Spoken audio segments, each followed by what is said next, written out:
Welcome into the Rockies Insider. I'm your Rockies Insider, Patrick Lyons, discussing Anthony Rendon and the Los Angeles Angels set to retire.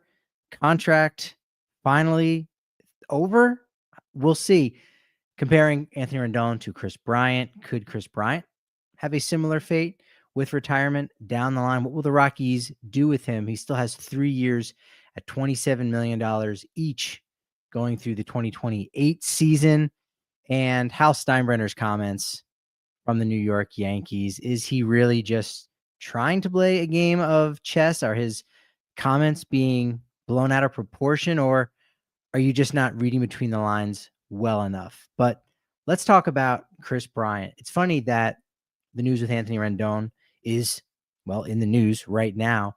But it was last week, about a week and a half ago, where former assistant general manager of the Rockies, Zach Rosenthal, actually joined Harold Reynolds and Meth Excursion over on MLB Network to discuss the current free agent class.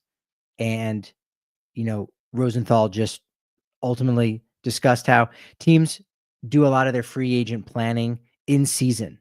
A lot of it might take place even after the trade deadline. Are you buying? Are you selling? Are you looking ahead to this winter's free agent crop? And certainly after the trade deadline, it becomes a little bit easier to do that. Colorado, in the present tense, does not have that luxury, as Paul DePodesta is still going through a series of firsts. In many ways, I wouldn't even necessarily call this his first true offseason, because he's going to need to see what he's got in 2026 before he determines what he needs in 2027. By no means is that any kind of pass or any kind of excuse that I'm making early on, but that is the reality of the situation. Remember, Paul DePodesta did not sign himself Dick Monfort, and Walker Monfort chose to bring in somebody that has not been within the confined walls, if you will, of Major League Baseball. He worked with a different professional organization in a completely different sport with different rules. Still a lot of carryover. In the Venn diagram of being a front office executive between the NFL and baseball, there is still a lot of overlap. However, you don't typically see a move like this. So it's going to take a little bit longer than I think a lot of people might expect for a really good mind like a Paul DePodesta. In the chat, Felix, first one reporting for duty. Happy Thanksgiving. Right back at you. I was in pain about an hour ago because I ate too much. I didn't actually think I ate that much, but I was in pain. Nevertheless, I don't know what it was. Could have been the Topo Chicos, the seltzer in the belly. Feeling a lot better now. Hopefully you guys are doing well. Go for a walk. I think that helps move things around just a little bit in a positive sense. Probably should have talked about Thanksgiving and my meal and my eating before I jumped into all of this, talking about derailing things, but appreciate you, Felix, as always. But Paul DePodesta up against it here this first offseason for him, this first start to him becoming the president of baseball operations. Zach Rosenthal also being asked last Tuesday about who is the most coveted free agent this offseason. And key word is most coveted free agent, not who's going to make the most money, but who's the most coveted. And he said Kyle Schwarber, and I cannot disagree at all there.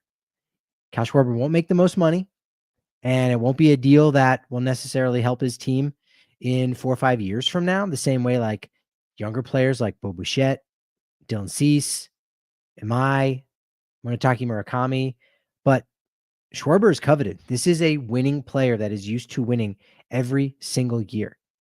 And I say that he might not help his next team in the next 4 or 5 years, but if he continues to age as gracefully as someone like a David Ortiz, if he's David Ortiz 2.0, then yeah, in 5 years, he can still be a major value to his next team. Keep in mind, when David Ortiz retired in his age 40 season, he had 5.1 wins above replacement. That was his 4th best season.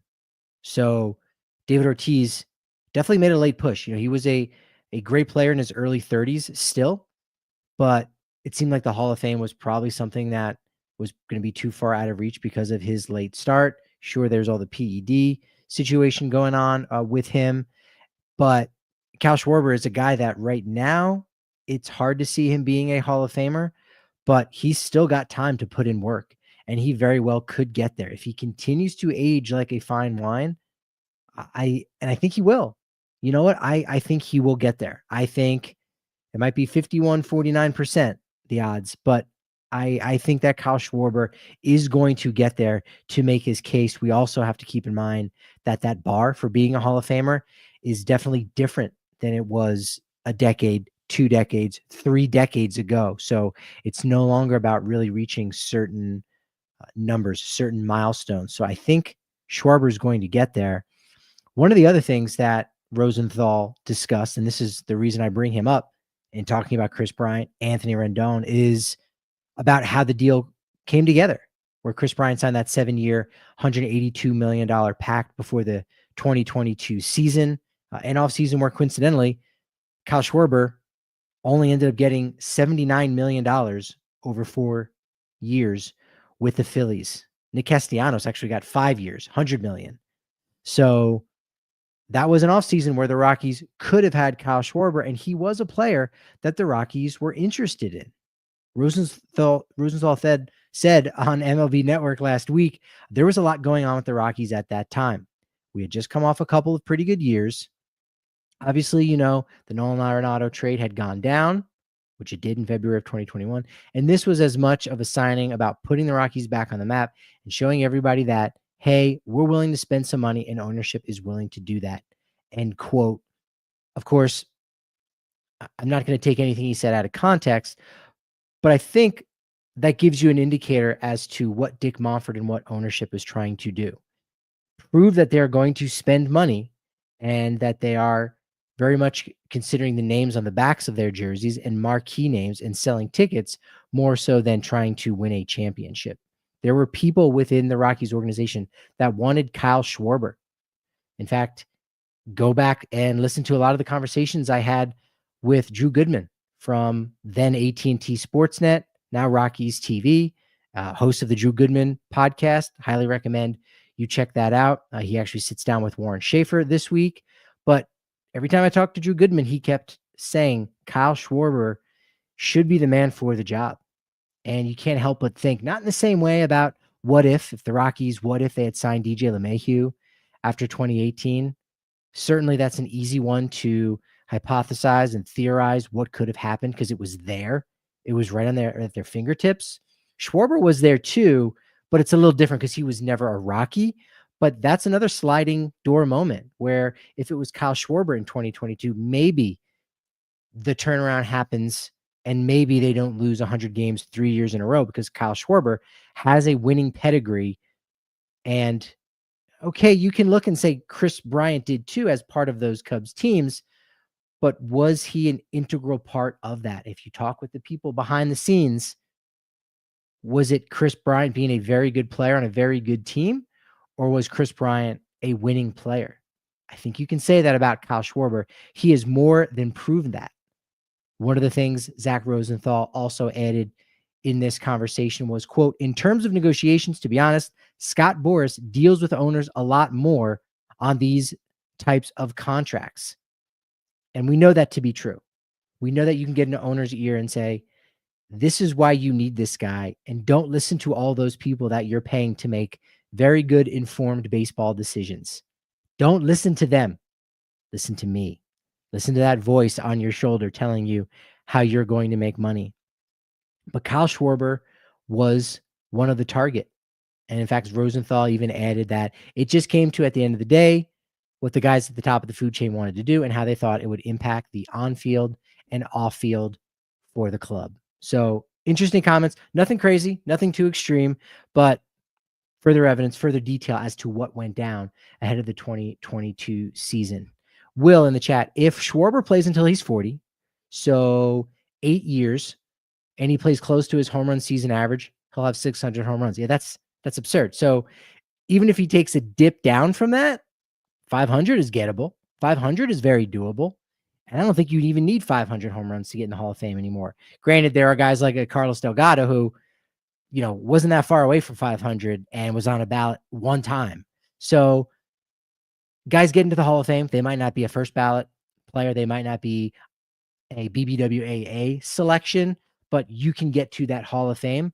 And, Kyle Schwarber's got a lot of fun other numbers that are going to help him out. Larry Walker, as great of a player as he was, which we all know here, if you're listening to this podcast or you're watching the Rockies Insider over on YouTube, as great of a player as he was, he didn't have a postseason resume in the same way that Kyle Schwarber does or David Ortiz does. So those things can certainly help somebody like a Kyle Schwarber, a fun-loving guy in the same way that David Ortiz, the PED allegations against him didn't stick. So I don't think anything can hurt Schwarber in regards to falling short of some of those major milestones, but way to crunch the numbers there on that a little bit. Well, do appreciate that. So the question is, when is new president of baseball operation? Let's try that again. I'm going to take a sip here. The question is, when does new president of baseball operations, Paul DePodesta, going to say goodbye to Kris Bryant? Is there a chance he doesn't say goodbye? Could he potentially give another year to Kris Bryant to figure things out with his body? Is there actually that potential? Is there enough hope to say, you know what? If we have to wait another year, we're going to have to pay this guy regardless. He's getting $79 million over the next 3 years, regardless.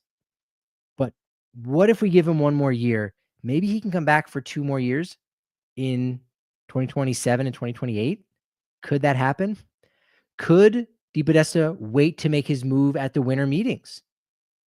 Now, I think in many ways, doing it at the winter meetings, I don't know. So you could make the case that during the winter meetings, there's going to be a lot of other news that buries this information, right? Everyone in Denver is going to know about it. They'll be talking about it on the TV stations, radios, podcasts, you name it. Of course, we know that's going down. You can't hide from that. You can't hide from this contract. But nationally, at least, it could get lost in the shuffle just a little bit. However, I think the opposite is more true. This is the biggest party. It is the biggest marquee event of the off season where everyone is paying attention. And I think fans have an opportunity to get juiced up at the start of the winter. Sure, we've already had Josh Naylor and Dylan Cease get taken off the board, but we know those are typically outliers and things don't really start to heat up until the winter meetings. That's the start of the hot stove season. And if you make that move to waive or designate for assignment Kris Bryant, I think there's a lot more eyes on it. There's a lot more people talking about it nationally. The same amount of people are going to talk about it in Denver, but more people are going to talk about it nationally. I also have to wonder if a move to get rid of Kris Bryant happens sooner than later, simply because of the news with Anthony Rendon and the Los Angeles Angels, who appear to finally be getting ready to shed Rendon's existence from their organization. He signed a 7-year, $245 million contract ahead of the 2020 season, just after the Nationals had won the World Series in 2019. And it was a critical cog for the Nats during that World Series run. But since signing that deal, he was good for 1 season, and you can put an asterisk next to that because that was the 2020 season. It was very short. So he was there for a majority of it, was fine. But the regular full seasons of 162 games, not so much. We're talking 258 games with the Angels over the past 6 seasons, with a high of 58 games in 2021. Has actually been worth a positive wins above replacement, 3.9 BWAR. So I guess that's something, but he's unfortunately been far too injury plagued. Multiple things, not one area, multiple things. He's been on the IL for a groin strain, a knee contusion, left hamstring strain, hip impingement, right wrist inflammation, right wrist surgery, a second left groin strain, a left wrist contusion, a left shin contusion, a left hip impingement, a left hamstring strain. Left side is just breaking down for him. Low back inflammation and a left oblique strain. I think he missed this entire 2025 season because of a hip injury. So the Angels are looking to buy out the 7th and final year of his deal at $38 million. And he would probably be paid out over a deferred fashion. So he's going to get his money, but it's going to take a little bit longer.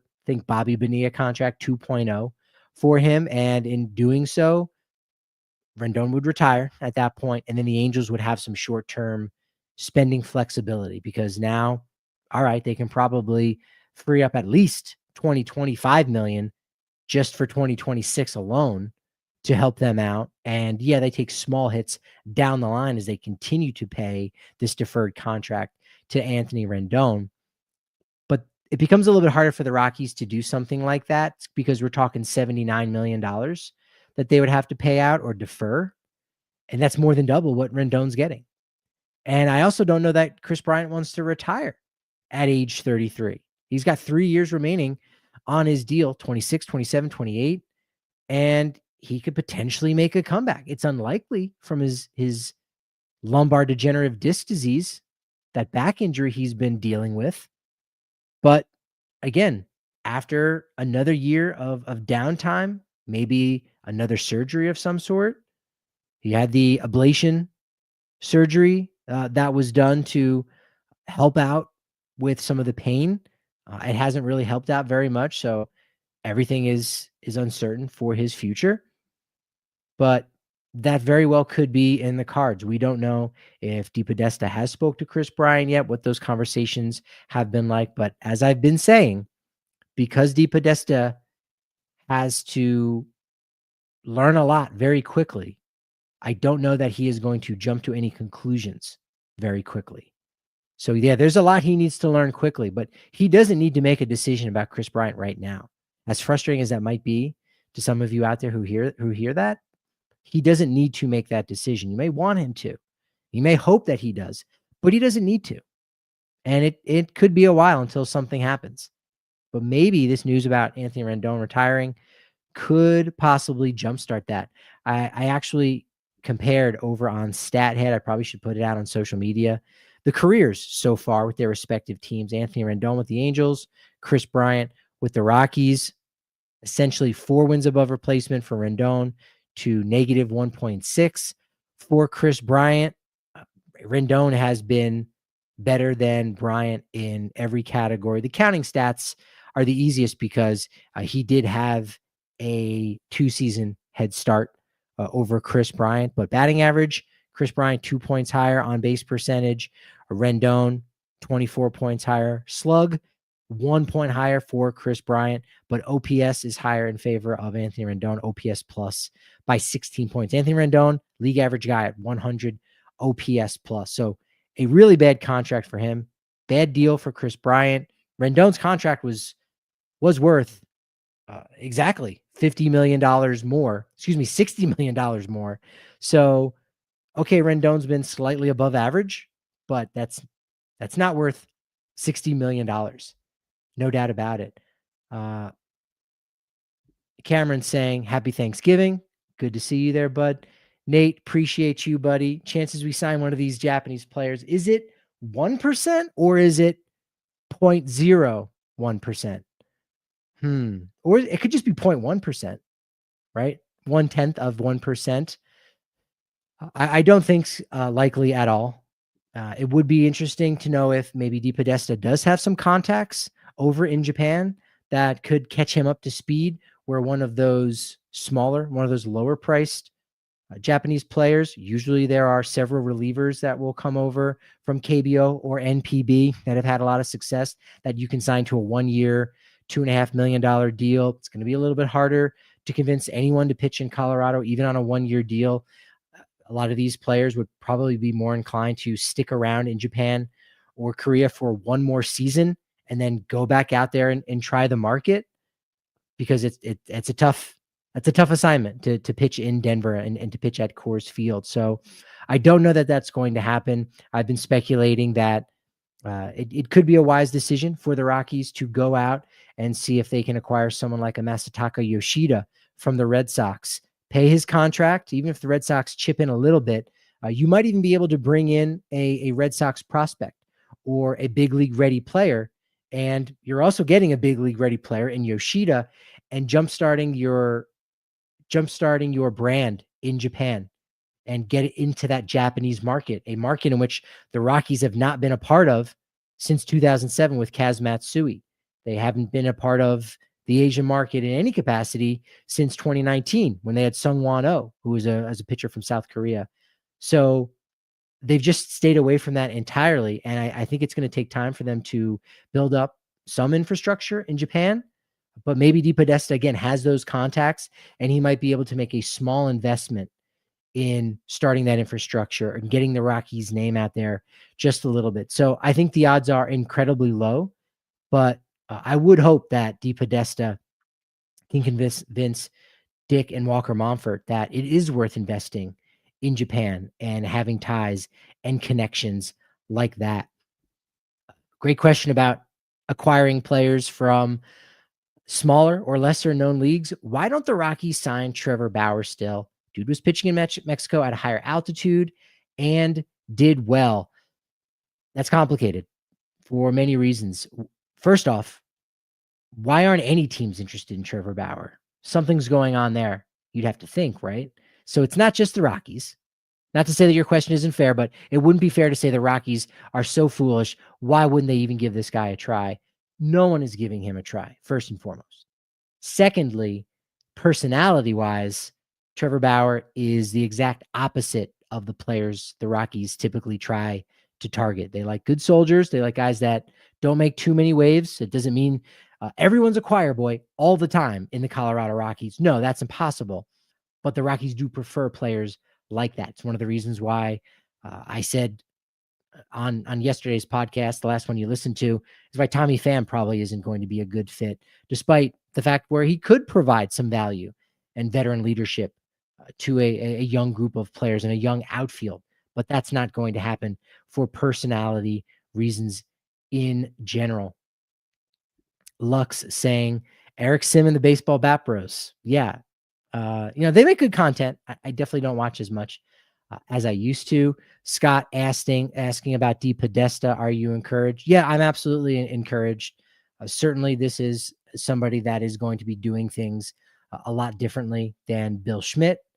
I think DePodesta is going to be a lot more closely aligned to what we saw out of a Jeff Bridich, who, despite the fact the way he treated media, which wasn't great, I think DePodesta is going to be better than that. Despite the fact the way Bridich imploded there at the end with the Nolan Arenado situation, let's not forget this was a guy who took over and was able to make the Rockies into contenders and take them to the postseason about 2 years into his job, and is still the only general manager to go to back-to-back postseasons with this organization. So for all the criticism that Jeff Bridich gets and deserves, let's not forget that he is arguably, and I don't know if the argument would really even be that difficult, but he has to be very much in the conversation for greatest general manager in franchise history. If you're looking at win-loss record, if you're looking at going to the postseason, if you're looking at relevancy, the Jeff Bridich era, the Rockies were very relevant. You have to give him some credit. So perhaps Paul DePodesta can bring the Rockies back to an era like that. Now, getting back to Kris Bryant and Anthony Rendon, while on the field, they've been very similar. And by on the field, I mean they haven't been on the field very much. Off the field, very different. Very different. Kris Bryant, not a lot of controversy surrounding him. There were the comments that he made a few seasons ago in spring training about, in fact, frankly, I don't really understand that time and the criticism he received, because my interpretation of what he read was not that bad. I think at the time, people believed that Kris Bryant was throwing the prospects under the bus, saying that these young players were not very good. When my interpretation of what he said was that he hadn't done his homework and he simply thought that the prospects were supposed to make an impact a lot sooner than later, because we're definitely on the later part of the spectrum. When he signed in 2022, we're still waiting for some of those guys, and some of those guys weren't even in the organization just yet. So I didn't necessarily interpret it in the same way as a lot of other people. That was, I guess, a minor controversy at the time. I think was it last offseason? His Lamborghini was stolen, but that's not very much of a controversy. So, he's been a good egg He talks to the media when he is requested. He's not around the clubhouse a ton, but is always generous with his time if he is there, and will speak openly and honestly. So in that case, okay, that's probably what you should be doing. So I'm not really giving him any praise for that. But I say that to underline the fact that for Anthony Rendon, since he's been with the Angels, it's not been pretty. He has not been a good Boy Scout. He was suspended in 2022 for 5 games when he was injured. He was on the IL and he got involved in a brawl with the Mariners. Not great. There was that incident in 2023 where he had an altercation with an A's fan, grabbed him by the shirt, took a swipe at him, even cursed at him. Not great. When he was on my buddy Jack Vita's show, what's going on, Jack? Looking forward to seeing you at the winter meetings. Talked about how the baseball season is too long. It needs to be shortened. Doubled down on that when talking with Sam Blum of The Athletic, talking about baseball and the concerns about his comments. Quote, "It's never been a top priority to me," referring to baseball. "This is a job. I do this to make a living. My faith, my family come first before this job." And end quote. Rendon has also, many times been combative with the media, saying, "Hey, I've answered your questions. Why you keep picking at this?" So Rendon, a bit problematic behind the scenes, just a little bit. So say what you will, but Kris Bryant has behaved.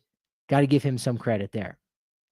In the chat, let's see what these other guys are saying here. Luke, appreciate you, bud. Happy Thanksgiving to you. Yes, Trevor Bauer, toxic locker room. Could be. He's a changed man. I think he probably deserves an opportunity, but I don't know who's going to give him that opportunity, right? There certainly would be a definite spotlight for sure. Also a comment, Jeff Bridich, handcuffed by Dick Monfort. Absolutely. Again, that's going to be the hardest part. That's one of the reasons why I've said many times, I don't think being the general manager of the Colorado Rockies is as exciting and as enticing of a job as many people make it seem to be. It is on paper. It is in a vacuum. But as long as Dick Monfort is running the team and has a very loud voice and will often think his voice and his thought process and his logic is the only one that matters at the end of the day. He listens to everyone. That's not to say, he makes unilateral decisions, but he does. He's going to listen to you, but at the end of the day, he's going to do what he wants to do, and that's his prerogative. He is the owner. But as long as you have somebody above you in that way, it's going to be hard to make being a general manager or president of baseball operations enticing for anybody who wants a gig just like that. Davo saying, circling back to some Japanese players, maybe some guys out of Hokkaido, similar altitude issues in that part of Japan, maybe an easier transition for some of those guys. To be honest, I don't actually know what the altitude is in a lot of those cities in Japan. Obviously, they've got volcanoes there, and they've got Mount Fuji. But are we talking 5,000 feet above sea level? Which, I mean, Japan is at sea level. It's an island, right? So I don't know that it would be that high. Let's see. I'm getting population density. No, I'm not getting exactly how many feet above sea level, but I don't think it would be that extreme. Keep in mind there was a time in which Atlanta Fulton County Stadium was known as the launching pad because it was a little over 1,000 feet above sea level. That was a big number back in the 80s. 1,000 feet above sea level. No wonder why the ball's taken off. We're at 5 times that here in Denver, right? So it's interesting. Again, these are all good theories. These are all good things worth looking into for sure. Luke saying, has Warming Bernabel played second before? Do you like Ritter or Amador as opening day third baseman? Bernabel does have a third base background. Could he eventually transition over to second base?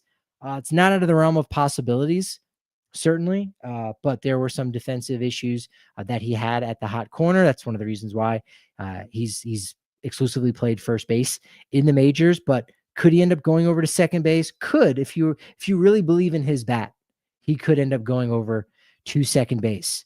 Ryan Ritter, Adiel Amador. I think Amador still has the higher ceiling Ryan Ritter is going to be a more consistent player at second base. Ritter can also play shortstop in a much more talented fashion than Ariel Amador. So I think that leaves Ritter as more of your utility infield type. So I see Ritter on the opening day roster in that way. Perhaps depending on the handedness of the starting pitcher, Ryan Ritter does get the start at second base. So of those three, between Bernabel, Ritter, and Amador, I'd probably go with Ryan Ritter there. But who's going to get a bulk of the starts at second base next season? I would tend to think Ariel Amador might actually end up there with the most. We'll see if second base is another one of those, is a position that they target again in free agency or in a trade, in the same way that they did with Tyra Estrada and Kyle Farmer last offseason. I think there's still a lot there at second base. So we'll see what happens with that. And this is an interesting comment too, that we don't know that much about. I really hope Tovar plays in the World Baseball Classic. That would be pretty great. That would be awesome. In fact, I need to get Sean Spradlin on the pod here. Good friend. Looking forward to seeing him at the winter meeting as well. I'm name dropping like too much. Not cool. But World Baseball Classic, it's a sticking point for some guys, depending on when they're a free agent, when they come together with their team, get an extension, and that can impact when a player participates in the World Baseball Classic. And for someone like Ezequiel Tovar, who already has his extension out of the way, he is trying to reestablish himself after an injury-plagued 2025. So I could see him still being young enough and saying, you know what, right now might not be that time, knowing full well that it could be another, say, 6 years. I don't think it'll be that long again, but it's very well going to be another 4 years until the next World Baseball Classic. He'll be older, but we're talking 27, 28 years old.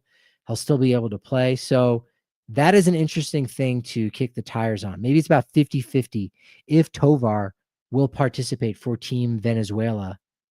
I can't name a better Venezuelan shortstop than Tovar in the chat. Yeah, because Omar Vizquel, I got to think his defensive skills have definitely fallen off as of recent. And Tovar over Orlando Arcia, yes, that also checks out too. So we'll see. Let me get to my last little bit. You can continue to ask questions in the chat over on the Rockies Insider channel on YouTube. If you're listening to this on the podcast side of things, you can still go over and leave a comment, even if it's nothing about what I'm talking about. I see the comment and I am still able to respond to it. So let me know what you think. But the last little tidbit of the day is the comments made by Hal Steinbrenner. He was challenged about the Yankees being profitable. And he said, quote, "I don't want to get into it, but that's not a fair statement or an accurate statement. Everyone wants to talk about revenues. They need to talk about our expenses, including the $100 million expense to the city of New York that we have to pay every February 1st, including the COVID year. It all starts to add up in a hurry." A lot of people had issues with that. As if Steinbrenner is saying the Yankees are not profitable. That is not what he's saying. He is trying to muddy the waters as if they are not profitable. He didn't say that, but he wants you to think about that. He wants you to think about that when the owners are crying poor this time next offseason and we have a potential lockout. Remember, he starts by saying, I don't want to get into it, but that's not a fair statement or an accurate statement about a team being profitable, because that is what the owners are going to try to say next offseason when the CBA expires, is that, man, it's really hard to make money on these teams if only player salaries were less. That is what Steinbrenner was ultimately trying to get to. He is trying to help out those middle tier, middle market, smaller market clubs.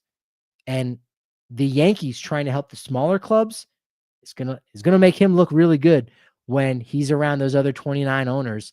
And they're saying, man, these large market clubs, it's making it hard for us. Hey, I helped you out. Like, it needs to be a two-way street. That's what these comments are about. If he's truly saying they're not profitable, which again, I don't think he is, but let's say that any owner is trying to say that their team is not profitable, then open the books. Let's discuss it. Let's discuss it. If you're saying that, that's true, then okay, I guess you need a salary cap. But no, that's not legit. Owners want and the league wants a salary cap without any evidence of needing it. They want it. Why would he want to say this? He's not going to say that. We know that. So why does he say that? Why would he want to say that? Again, it's to help create a narrative that owners need a salary cap. And the salary cap just means that large market clubs, and there are a lot of them, can't spend all the money that they're making. And it means a salary floor only means there's going to be a few teams, Marlins, A's, Pirates, are going to have to spend a little bit more than they already do. That does not help the Players Association. That hurts the MLBPA, and it helps the billionaire owners. And if you want to break up a union in the United States, also that it feels like the hobby that we all have is a little bit more competitive, I think you're missing the point just a little bit. There we go. In the chat, popping off just a little bit. I will definitely get to some of these. But let's keep in mind, let's take a step back from the Dodgers going back to back, which I think might skew things just a little bit. It's still fair. It's still fair comments, fair statements to say like, oh man, the Dodgers win everything. They get all the best players. Keep in mind, other than 2020, which was a shortened season and was a crapshoot, you play that over again, 1,000 times. I think the Rockies could even win one of those World Series. But twice in a 162 game season since 1988. It's hard to do. So a top 10 payroll club won the World Series for the 4th consecutive year. It's the 6th time out of the last 7. And we haven't had a bottom 15 club win the World Series since the Royals did in 2015. But it should also be noted that since 2015, there have been 15 bottom half teams by market size that have won in the NFL, NBA, and NHL. So you're going, hey, they got salary caps. That would be a really good thing. But the Players Association have come out and said, well, those numbers can be a little bit skewed, just a bit, because we're talking about teams in MLB who pay a luxury tax in addition to money that from exceeding certain salary thresholds. So the Dodgers totaled $509 million, according to the CBT, but $168 million of that was taxed. So it didn't actually even go to players. I know Tony Clark spoke with some media and he said, quote, those numbers are misleading on the face because they include as payroll luxury tax amounts that are not directly paid to players on those teams. In fact, about half of the luxury tax proceeds are rerouted directly to small market clubs as a form of revenue sharing, and the other half are used to fund benefits for players on all 30 teams. Since the year 2000, let's keep in mind, MLB has had 16 teams win a championship. Say what you will about the Dodgers going back to back and having 3 MVPs on their team and maybe a 4th if Yoshinobu Yamamoto puts it all together wire to wire next year. But since 2000, 16 teams have won the World Series. How many have won the Stanley Cup in the NHL? 14. How many have won the Super Bowl in the NFL? 13. How many have won the NBA championship? 12. Since 2000. More teams have won a World Series, have won a championship in Major League Baseball than the other 3 major sports. And they've got salary caps. So I don't tend to believe that baseball has a problem, that they are the outlier. They are the outlier for a lot of good reasons. And when we talk about those smaller market teams spending money, it's hilarious in many ways that we're hearing about the Pirates and the Marlins finally wanting to spend 1 year after the A's decided that they want to start to spend money. But frankly, I'll believe it when I see it, because the Pirates were supposedly in on Josh Naylor, but they didn't formally make a bid on him. So no credit for that. The Marlins have had conversations in spring training with Yuri Perez, Kyle Stowers. They would like an extension with him as their all-star this past year, but conversations haven't gotten very far. So you've got these 2 small market clubs knowing that There's going to be a lockout potentially on their way, and players are going to be pointing at them saying, these teams are a problem, and a salary cap and a salary floor is not a solution. It's that they're simply breaking the rules. That's a problem. We need to address that. And it's not with the salary cap. So I find it interesting that they're trying to do this little dance right before the clock runs out and the season ends, and we potentially have ourselves a lockout. Final comment from Lux. My friend keeps telling me baseball needs a salary cap if the Rockies want to compete. I'm going to tell him the stat you just pulled. Sure. Again, if you are talking about a single baseball team and a single fan base, the Rockies very well could have the best case to say a salary cap is going to help my team and my fandom more than any other team and any other fan in any other city. Yeah, that's true.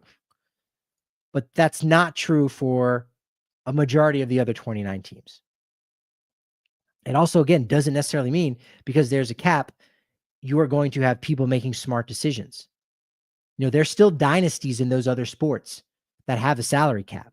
Why? Because they've got the best minds working for them, figuring out the trends or starting the trends before they even begin.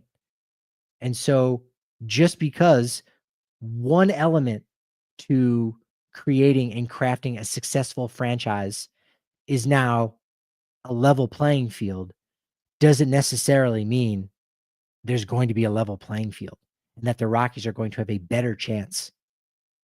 One of the things that was done with the latest CBA was to try and get teams to not tank. Hey, don't lose intentionally, because that's not fair. Don't lose intentionally and then create a powerhouse and then create somewhat of a dynasty like the Astros were able to do, like the Cubs were able to do in the early 2010s. Hey, that's gaming the system. Let's fix this. This is a broken system. Let's fix this broken system to make it more fair for everybody else. Well, what happened because of them fixing that broken system, which I do like this rule. I do like that they did this. But what happened when they tried to fix this broken system to prevent teams from tanking?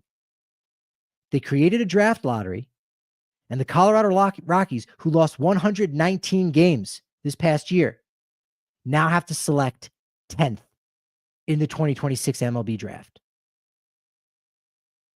So the more things change, the more they stay the same. You can do as much as you want to try to create a different balance or what you think might be a more balanced way of going about your business and going about the business of baseball and trying to make it fair, make it more competitive. Doesn't necessarily mean it's going to work, right? What's fair isn't always equal. And so to try to make things equal isn't necessarily going to make things fair. The one thing that a lockout and a salary cap and salary floor is going to do is make it unfair for the Players Association, for the Players Union. And it is nothing that you want. You don't want that. So as frustrating as it might be, and as much as you want to look to outside influences for how this organization can get back on track and how this organization can be relevant once again, as much as you want those outside forces to come in and help you and help this organization, the organization cannot get helped until Dick Monfort decides he wants to accept help and he wants to go about doing his business differently. That is going to be the biggest change for the Rockies in getting them pointed in the right direction. Is the owner, is the front office, and is the entire organization with a good plan, not just being on the same page. You could be on different pages, but if it's a great book and it's a good plan, you can be okay. The Rockies need a better playbook. They need to be on the same page, but they need a better playbook. And that's going to fix even more things than anything that a salary cap and salary floor is going to do for the Colorado Rockies. At Patrick D. Lyons on X, at Patrick D. Lyons MLB on Blue Sky and TikTok, Rockies Insider over on YouTube. Again, hope y'all had a wonderful Thanksgiving and be safe. It's Black Friday. It's going to be craziness. Teams are doing like doorbuster teams. I think about baseball. Stores are teams to me. They really are. But stores are doing all kinds of doorbusters. You're the first 100 people to come in. You're going to get all kinds of free gifts. I'm not sure that they always did that back in the day, but they're doing it now. And yeah, enjoy yourself. Have fun. Have a good weekend. Appreciate you. Appreciate your momentum. But unfortunately, it's only as good as my next show. So, of course, I'll talk to you then.